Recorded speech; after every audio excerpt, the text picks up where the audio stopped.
Halo semua, perkenalkan, nama saya Tata Skarjuang. Di pertemuan kali ini, saya akan menjelaskan mengenai teknik pengembangan media. Yang pertama akan kita bahas yaitu prinsip pemilihan dari media pembelajaran. 1.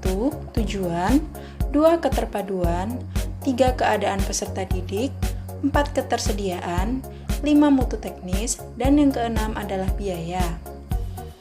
Artinya, bahwa media yang kita pilih harus sesuai dengan tujuan dan materi pembelajaran, metode pengajaran, serta karakteristik siswa.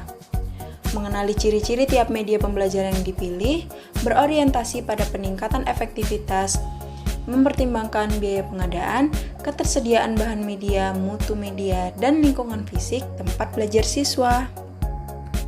Nah, yang kedua yang akan kita bahas yaitu langkah-langkah pengembangan media pembelajaran. 1. Menganalisis kebutuhan dan karakteristik siswa. Kebutuhan siswa merupakan dasar pijakan dalam membuat media pembelajaran. Karena dengan dorongan kebutuhan, media dapat berfungsi dengan baik dan relevan dengan kemampuan yang dimiliki oleh siswa. 2. Merumuskan tujuan pembelajaran atau instructional objective. Tujuan pembelajaran harus berorientasi kepada siswa. Artinya, tujuan itu benar-benar harus menyatakan adanya perilaku siswa yang dapat dilakukan atau diperoleh setelah proses belajar dilakukan. Tujuan pembelajaran hendaknya memiliki 4 unsur pokok yang dapat kita akronimkan dalam ABCD atau Audience, Behavior, Condition, dan Degree. 3. Merumuskan butir-butir materi secara terperinci yang mendukung tercapainya tujuan. Penyusunan rumusan butir-butir materi dapat dilihat dari keterampilan yang dijelaskan dalam tujuan khusus pembelajaran, sehingga materi yang disusun dapat mencapai tujuan yang diharapkan dari kegiatan proses belajar.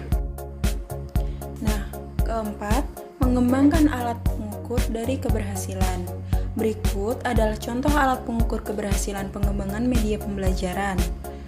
Nah, yang pertama ada rumusan tujuan, yang kedua rumusan materi, dan yang ketiga adalah alat pengukur atau tes. Alat pengukur keberhasilan sebenarnya dikembangkan terlebih dahulu sebelum naskah program ditulis, dan alat pengukur ini harus dikembangkan sesuai dengan tujuan yang akan dicapai dan dari materi-materi pembelajaran yang telah disajikan. Bentuk alat pengukurnya bisa dengan tes, pengamatan, penugasan, atau dengan checklist perilaku. 5. Menulis naskah.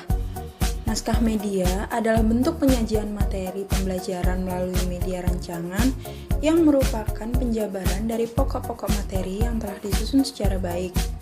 Naskah program media adalah sebagai penuntun dalam memproduksi media. Artinya, menjadi penuntun kita dalam mengambil gambar dan merekam suara, karena naskah berisi urutan gambar dan grafis yang perlu diambil oleh kamera atau bunyi dan suara yang harus direkam. Tahapan dalam pembuatan atau penulisan naskah berawal dari adanya ide dan gagasan yang disesuaikan dengan tujuan pembelajaran. Selanjutnya, pengumpulan data dan informasi, penulisan sinopsis dan treatment, penulisan naskah, pengkajian naskah atau revisi naskah, dan revisi naskah sampai naskah siap untuk diproduksi. Nah, itu tadi semua yang terkait dengan teknik pengembangan media.